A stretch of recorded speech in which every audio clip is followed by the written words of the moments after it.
세상에서는 영업 사원을 열심히 일을 하면 그 사원에게 상을 주죠. 그런데 오늘 여러분들 첫 발걸음 하신 그분들을 격려하고 기도하고 애쓰고 때로는 때를 써서 간청해서 여러분 이 자리에 모시게 했던 그분에게 돌아가는 상이 있는가? 저희 교회에서는 주는 게 아무것도 없어요. 한 개도 없어요. 대신에 처음 오신 그분에게는 있어요. 돌아가실 때 기념품이 있습니다. 헐. 그러면 여러분 한번 좀 고민을 해봤으면 좋겠어. 왜 나를 그렇게 성가시게 혹은 부담되게 주일날 꼭 교회 그렇게 오라고 했을까? 그 이유가 오늘 말씀 속에 있어요. 말씀 제가 읽어드릴까요? 요한 3서 1장 2절인데요. 사랑하는 자여 내 영혼이 잘됨 같이 내가 범사에 잘되고 강건하기를 내가 간구하노라 그랬습니다. 자, 여기 보면 왜 나를 이 자리에 오게끔 그렇게 간청하고 부탁했는지 오늘 말씀 가운데 기록하고 있는데 사랑하는 자여 그랬어요. 사랑하는 자여. 오늘 이 자리에 오게끔 내 가족이 혹은 내 친구가 혹은 내 지인이 나를 그렇게 사랑했다는 겁니다. 그런데 그 사랑하면서 바라고 있는 그 바람이 있는데 그게 뭐냐면 잘 됐으면 좋겠다라는 거예요. 내가 세상 살면서 좀 잘 됐으면 좋겠다.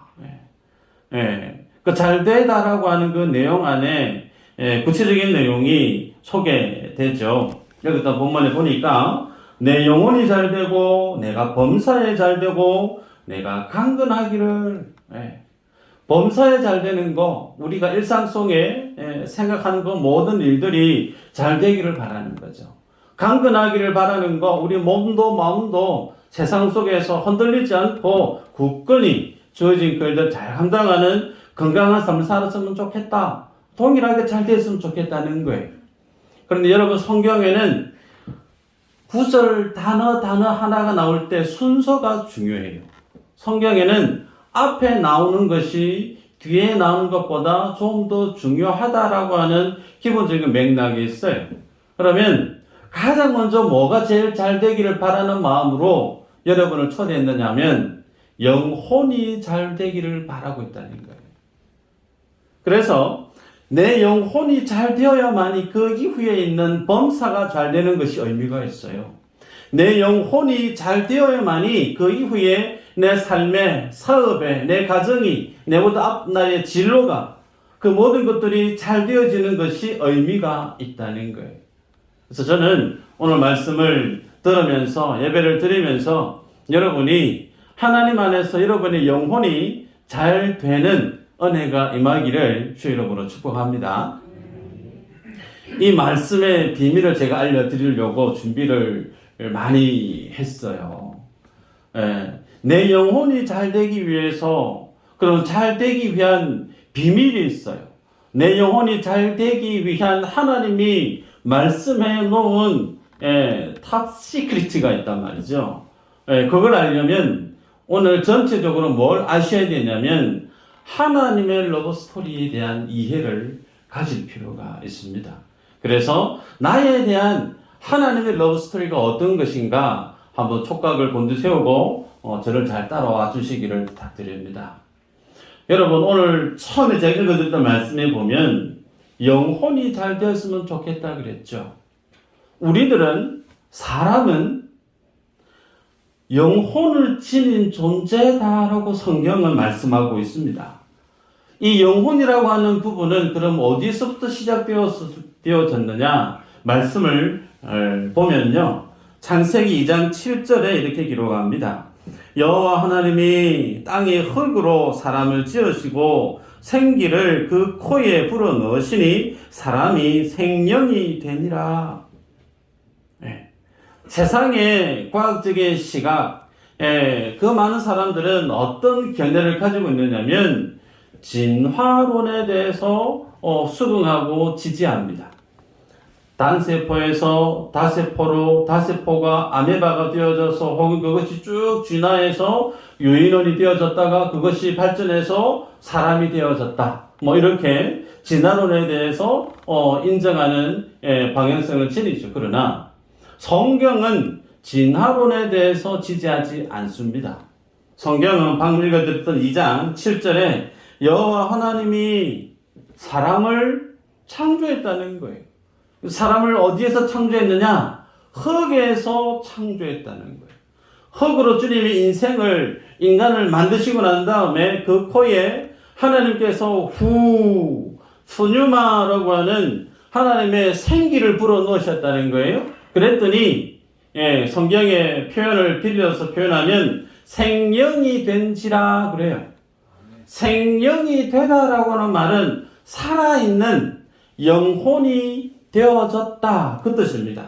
그래서 성경은 우리 인간을 어떻게 규정하냐면 육체를 지니고 있다. 이 육체는 출처가 흙에서 왔다는 거예요.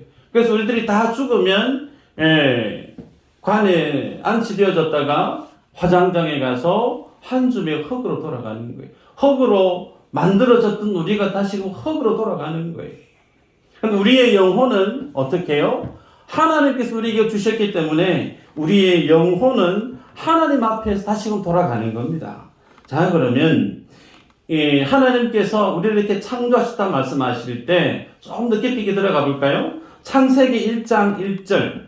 여러분이 신앙생활 하시면서 그래 한번 교회 한번 다녀봐야 되지 싶어서 성경책을 딱 펼칠 때 가장 먼저 보게 되어지는 첫 번째 구절이죠. 한번 읽어볼까요? 시작. 태초에 하나님이 천지를 창조하십니다. 왜? 하나님이 천지 만물을 창조했대요.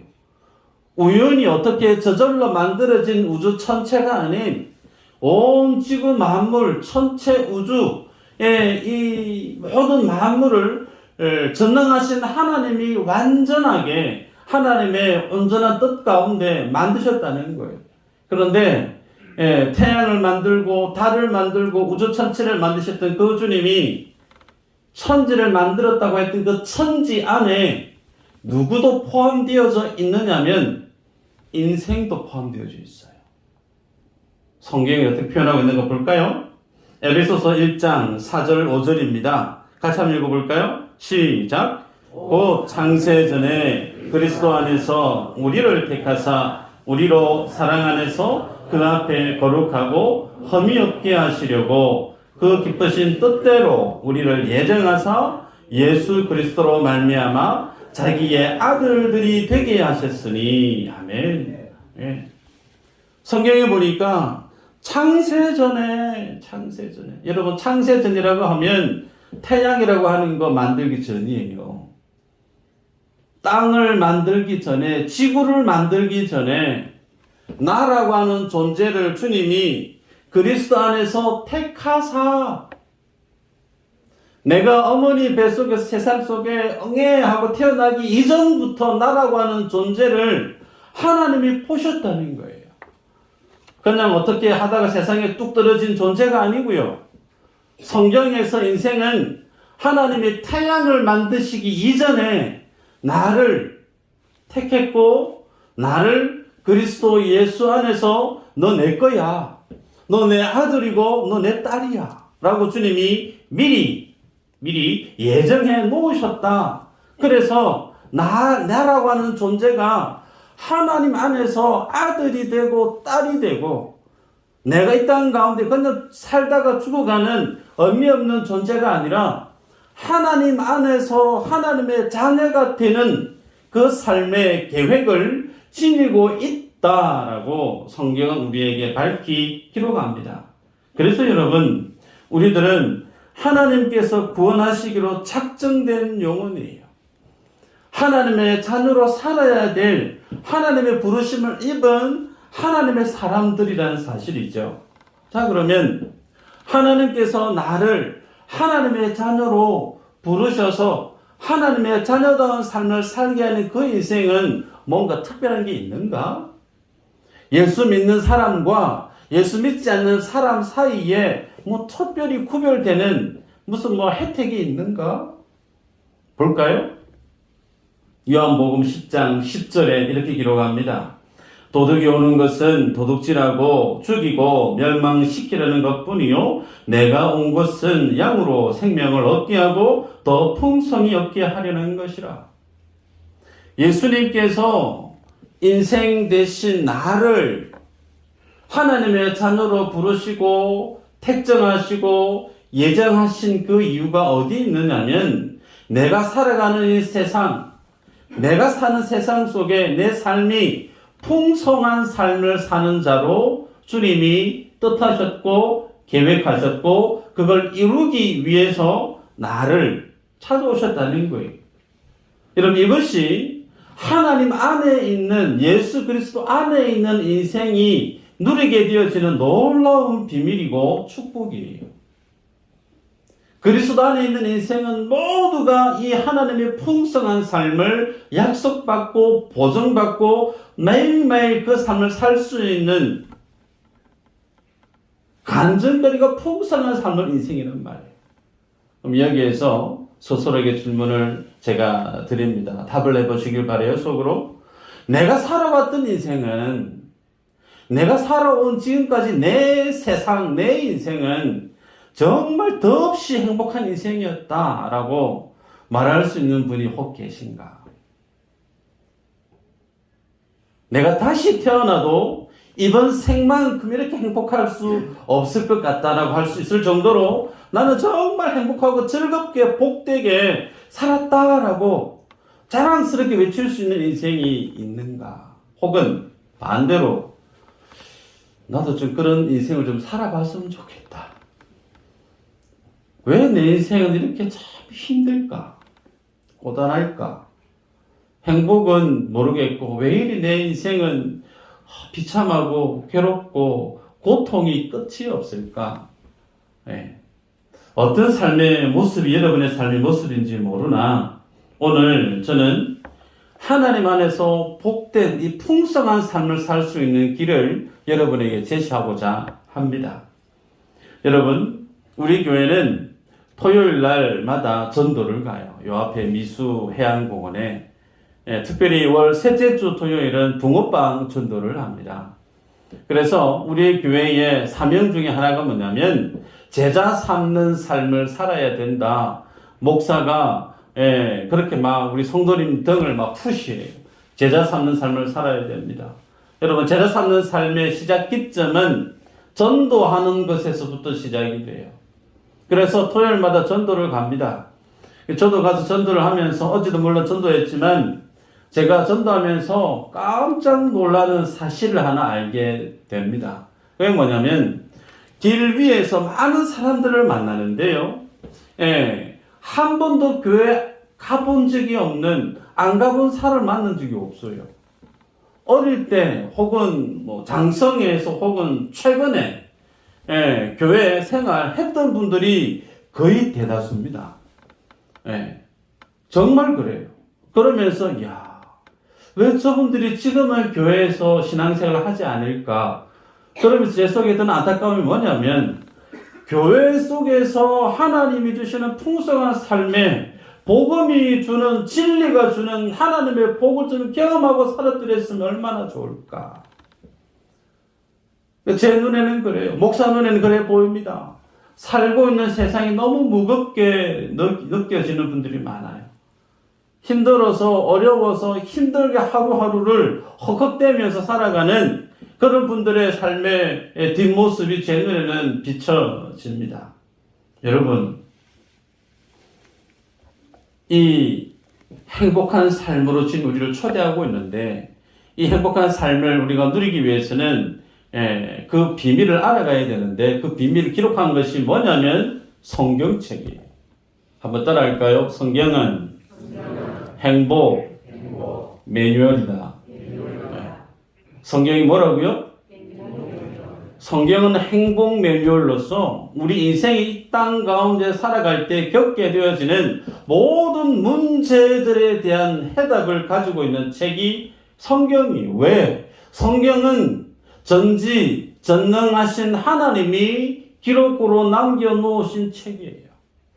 그래서 인생이 어떤 삶을 살아가든 그 주어진 삶의 문제와 역경과 고난 속에서 반드시 웃을 수 있는, 감사할 수 있는 삶의 비밀을 고스란히 기록으로 남겨놓은 책이 성경이에요. 그래서 여러분들이 하나님 앞에 이 믿음의 삶을 살면서 풍성한 삶을 살기를 원하시는 분들은 말씀을 보시기를 원합니다. 자, 성경은 왜 인생이 그러면 고단한 삶을 살고 괴로운 삶을 사는지에 대한 원인을 어떻게 진단하느냐? 이사야 59장 1, 2절에 이렇게 기록합니다. 같이 한번 읽어볼까요? 시작. 여호와의 손이 짧아 원하지 못하신 거 아니요 귀가 둔하여 듣지 못하신 거 아니라 오직 너희 죄악이 너희와 너희 하나님 사이를 갈라놓았고 너희 죄가 그의 얼굴을 가리어서 너희에게서 듣지 않으시게 함이니라. 아멘. 창조주 되신 하나님께서 나를 만드셨다고 그랬죠. 창세전에 태양계를 만들기 전에 이미 하나님이 나를 만드셨대요. 그리고 나를 하나님의 아들로 딸로 만드시기를 작정하셨대요. 예정하셨대요. 그래서 2024년 12월 22일 11시 통영에 있는 이 미시동의 미수제일교회에 이 시간 예배하는 나를 주님이 부르셔서 내가 왜 이렇게 힘든 세상을 살아가는지에 대한 하나님의 진단이 뭐라고 말씀하고 있느냐면 내 인생에 죄가 있기 때문에 그 죄 때문에 하나님과 나의 사이가 갈라져 버렸다는 거예요. 더더욱이 그 죄가 내 안에 있어서 하나님께로부터 공급받아야 되는 그 무한한 하나님의 생명과 풍성한 삶을 누릴 수 있는 그 길을 죄가 가로막아서 하나님의 얼굴을 볼 수 없게 만들어 놓았다. 그렇게 말씀합니다. 그러기에 여러분, 내 인생이 왜 이렇게 잘 안 풀릴까? 왜 내 인생은 이렇게 허전하고 힘들고 괴롭고 아픈 게 많을까? 그 이유가 내가 헛수저라서가 아니에요. 내가 살았던 가정이 불행해서가 아니에요. 내가 가지고 있는 능력이 다른 사람보다 더 적었어도 아니에요. 내가 많이 배우지 못해서 가방끈이 짧았어도 아니에요. 성경은 우리에게 무엇을 말씀하냐면 나라고 하는 인생 속에 하나님이 주고자 해도 하나님의 생명을 주고 하나님의 복을 주려고 해도 그 하나님의 생명을 받지 못하게 하고 하나님의 복을 받지 못하게 하는 죄악 덩어리가 내 안에 있다는 거예요.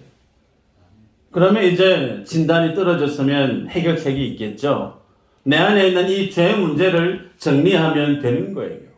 이 죄를 정리하면 우리는 하나님께로부터 공급되어지는 무한한 하나님의 생명과 하나님의 복과 풍성한 삶을 매일매일 경험하며 살 수 있는 거죠. 살아가시다 보면 실수하실 때 혹 있을지 모르겠어요. 실수하고 잘못하면 어떻게 해야 되죠? 어른은 그 잘못한 것에 대해서 책임을 집니다. 법적인 잘못을 했으면 그 법에 대한 처벌을 응당받는 게 내가 잘못한 것에 대해서 책임을 지는 거겠죠.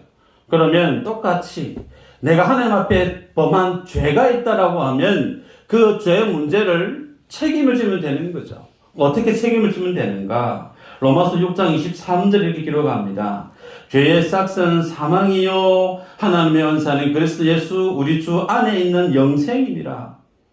죄를 어떻게 해결할 수 있느냐? 그 죄가 가지고 있는 마지막 종착지는 어디 있느냐? 사망이래요.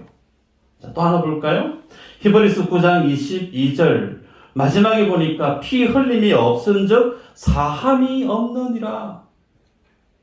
다시 얘기하면 성경이 하나님 앞에서 죄를 범한 내가 내 죄를 해결할 수 있는 방법이 있는데 그 방법이 뭐냐면 내가 죽어야 된대요. 이 죄 문제를 해결할 수 있는 방법이 피가 반드시 흘려져야만이 그 죄를 해결할 수 있다는 거예요. 그럼 이제 여러분이 해결하실 수 있는 길이 열렸습니다. 여러분이 죄를 해결하시면 스스로 죽으시면 돼요. 혹은 내가 내 죄를 해결하기 위해서 다른 누군가가 내 죄 대신에 목숨을 끊으시면 되는 거예요. 그런데 그럴 수 있는 사람이 있는가? 없어요. 우리들은 나의 죄를 위해서 내 스스로 죽을 수 있는, 혹은 나의 죄를 위해서 다른 사람이 그 죄를 감당할 만한 그런 사람이 없습니다. 그래, 그렇게 죽을 만한 자격도 인생에게는 없어요.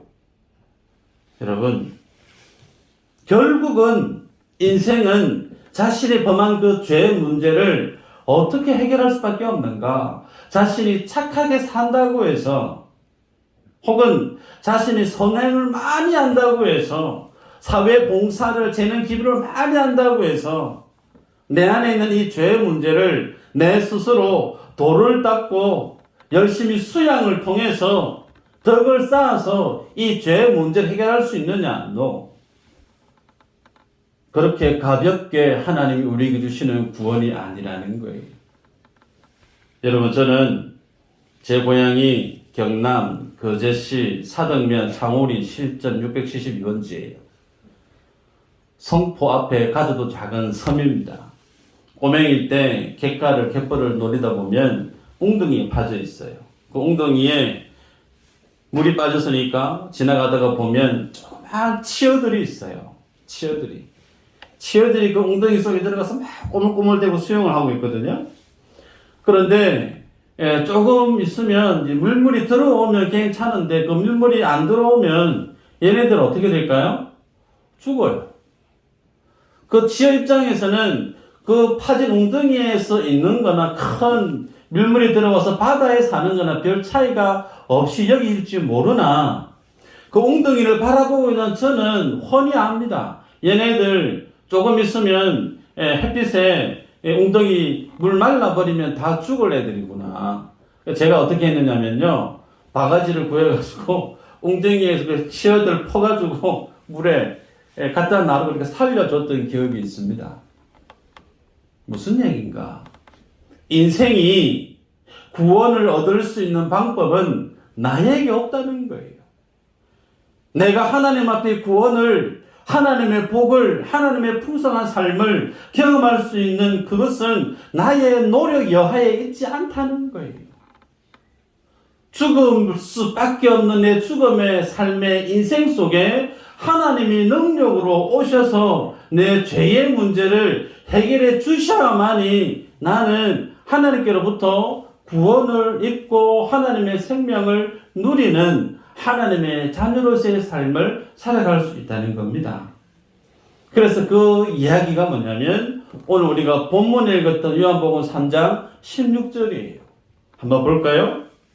제가 읽어드립니다. 하나님이 세상을 이처럼 사랑하사 독생자를 주셨으니 이는 그를 믿는 자마다 멸망하지 않고 영생을 얻게 하려 하심이라. 네. 그럼 여기에서 주어가 누구예요? 하나님이 주어죠, 그죠? 공부 좀 하십시다, 이제. 주어, 하나님이 주어예요. 그러니까 하나님이 뭘 하신다고요? 사랑하신대요. 누구를 사랑해요? 목적어가 뭐예요? 세상을 사랑하신대요. 그러면 주님이 사랑하신 그 세상, 도대체 그 세상은 어떤 세상인가? 성경이 이렇게 기록하고 있습니다. 요한복음 1장 29절에 이튿날 요한이 예수께서 자기에게 나오심을 보고 이르되 보라 세상 죄를 지고 가는 하나님의 어린 양이로다. 세상 죄를 지고 가는 하나님 눈앞에 보여져 있는 세상이 어떤 세상이라고요? 죄된 세상이라는 거예요. 여러분, 그 죄는 하나님 앞에서 어떤 역할을 감당할 수밖에 없느냐면 준엄한 하나님의 심판을 받을 수밖에 없는 거예요. 죄 지은 인생이 뭐 해야 된다고요? 죽어야 된다고 그랬습니다. 그러면 죄 지은 세상, 하나님의 불같은 심판을 통해서 다 사라져 버려야 되는 것이 세상에 놓여진 운명인데, 아이러니한 것은 그렇게 주님이 징계하시고 심판해야 될 그 세상을 하나님이 뭐 하셨다고요? 사랑하셨대요. 그 세상을 사랑하셨고 반면에 정말 사랑해야 될 그 대상, 본문에는 독생자 대신 예수 그리스도 그 주님을 내어주셨다. 그 말의 의미는 제물로 내놓았다라는 거예요. 여러분, 왜 주님이 심판받아 불태워져 버려야 될 세상을 사랑하시고 특별히 독생자라고 하는 그 말의 의미는 이 세상 속에 유일무이하게 특별히 사랑받는 자, 그 뜻이 곧 독생자라는 뜻이에요. 근데 그 특별히 사랑받는 하나님의 독생자 예수님을 죽음의 자리로, 미움의 자리로, 저주의 자리로 주님이 왜 내보내셨는가? 세상 구원하려고. 그 세상 속에 누가 있을까요? 따라하십시다. 내가 세상 속에 있다. 네, 그렇습니다. 그래서 주님은 이 땅에 이제 내일 모레면 성탄절인데 이 땅에 오셨던 예수님이 십자가 돌아가실 때 어떻게 돌아가셨느냐면 가룟 유다에 의해서 몇 양이에요? 30냥, 세냥 할까봐 제가 두려웠어요. 30냥에 팔려서 돌아가십니다. 여러분, 한 사람을 구원하시기 위해서 주님이 팔려서 30에 팔려서 십자가 지시고 돌아가신 이 사건은 창세기에서부터 계시록까지 똑같은 내용이 다른 모습으로 계속해서 기록하고 있습니다. 그 내용을 제가 읽어드리기 전에, 소개하기 전에 우리가 뉴스 하나 볼까요? 중국에서 있었던 뉴스예요. 실제 뉴스인데 아이를 잃어버린 아버지가 그 아들을 찾아서 열심히 아이를 찾는 그 내용인데 한번 볼까요? 준비되어지면 틀어주시길 바랍니다. 아이들입니다. 1997년 집 앞에서 유괴당한 2살짜리 아들을 찾아 나선 아버지의 이야기입니다. 这么많은 아이를找到了。 오토바이에 아들의 사진을 달고 중국 전역을 누빈 아버지의 집념은 많은 이들에게 감동을 줬습니다. 주행거리 50만 킬로미터, 여러 차례 교통사고를 겪고 돈이 떨어져 구걸까지 했지만 아이를 찾는 걸 포기하지 않은 영화의 실제 주인공 곽광탕 씨가 아들을 찾았습니다. 24년 만에 만난 가족은 얼싸안고 눈물을 쏟습니다. 20대였던 아버지는 51살 백발이 됐고 아들은 장성했습니다.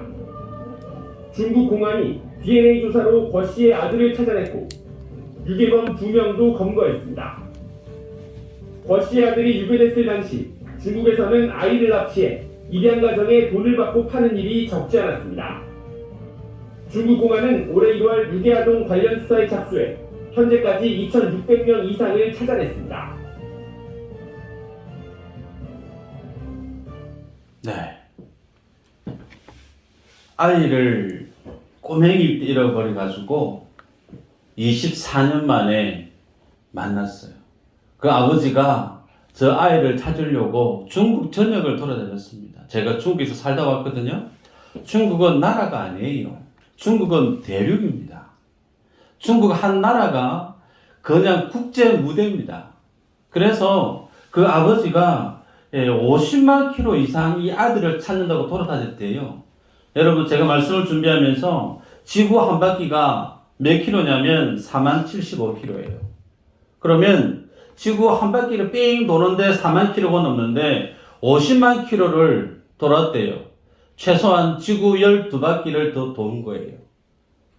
24년 동안 내 아들 찾으려고 포기하지 않고 오토바이 타고 구걸하면서 그렇게 아들을 찾으려고 하다가 결국은 찾았어요. 감동이 있죠. 잃어버린 아들을 찾으려고 했던 그 아버지의 사랑이 얼마나 뜨거우면 저럴까.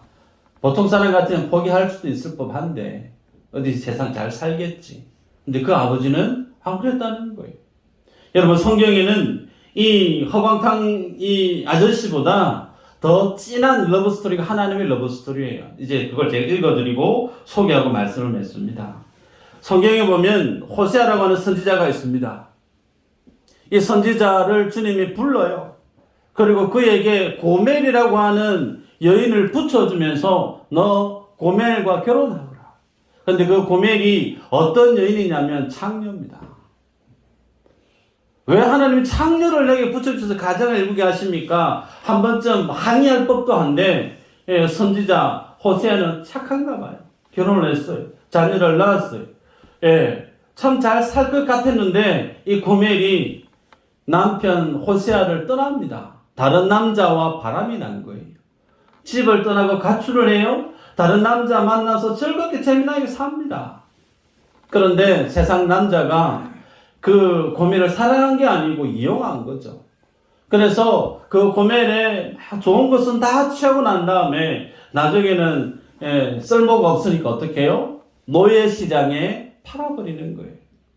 여러분 고대 시대에 노예가 노예 시장에 나오게 되어지면 경매로 팔리게 되어지는데 그 입었던 옷이 다 벗겨집니다. 벌거벗은 몸으로 노예 시장 무대 위에 올라가 있습니다.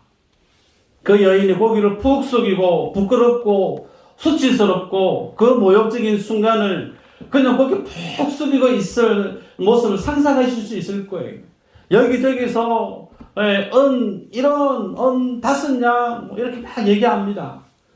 그런데 갑작스럽게 한쪽에서 상상도 못할 값을 지불하겠다고 한 사람이 호함을 꼭 질러요.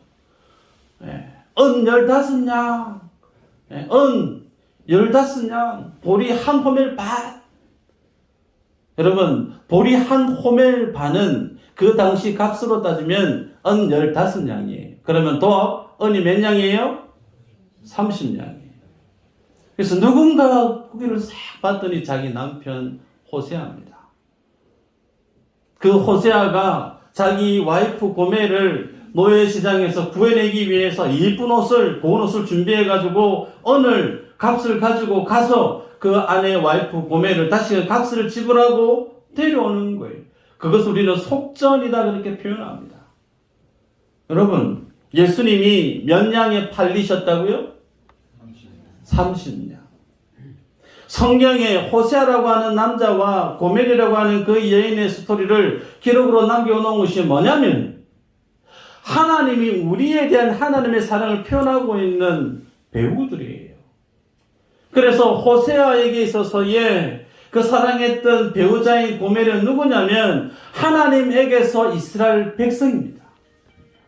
하나님이 정말 사랑하고 있는 이스라엘 백성인데 그 이스라엘 백성이 하나님을 예배하지 않고 하나님이 아닌 다른 우상에게 기웃거리고 하나님이 아닌 다른 존재를 사랑하고 있는 그 마음을 주님이 호세아를 통해서 하나님의 자녀들에게 호세아서 성경을 통해서 보여주고 있는 거죠. 말씀을 보면 여러분 호세아서 3장 1절 3절이에요.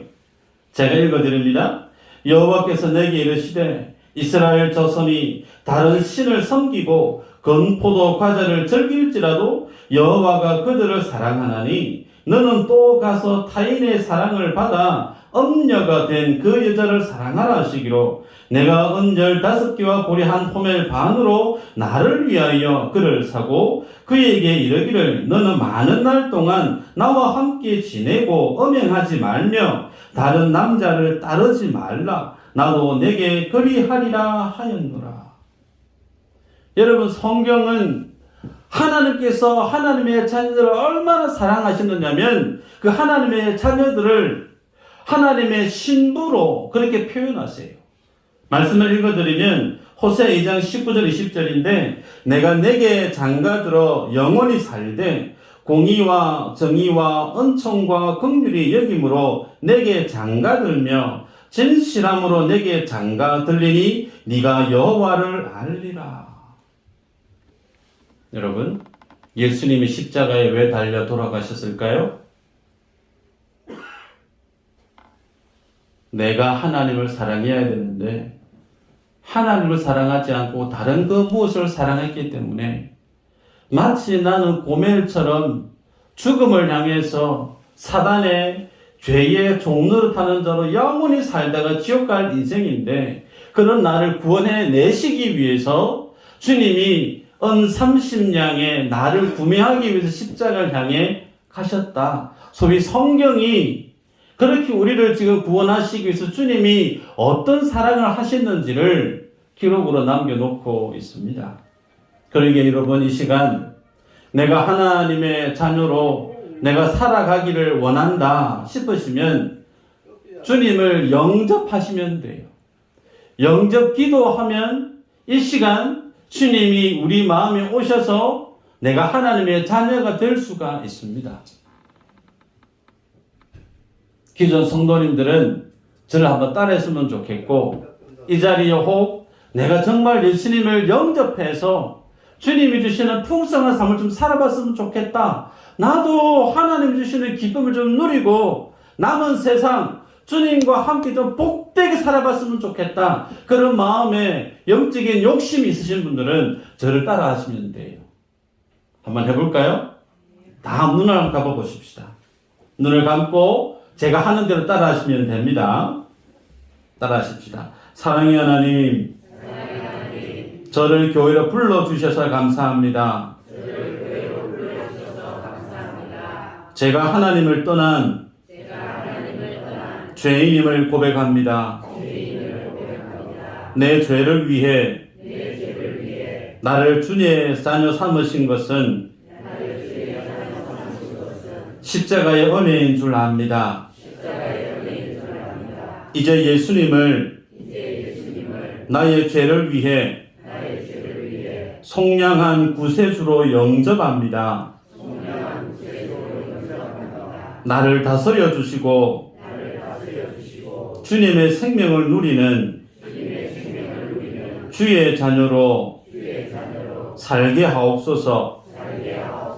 예수님의 이름으로 기도합니다. 아멘.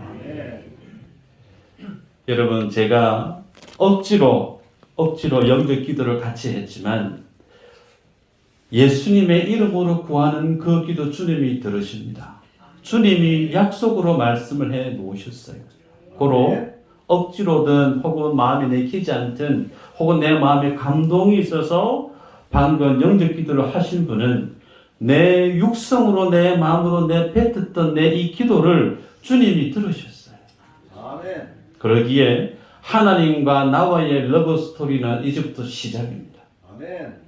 이 러브 스토리 속에 여러분에게 복된 기쁨의 사인들이 풍성한 삶을 살아가는 모든 분들 되시기를 주 이름으로 축복합니다. 아멘.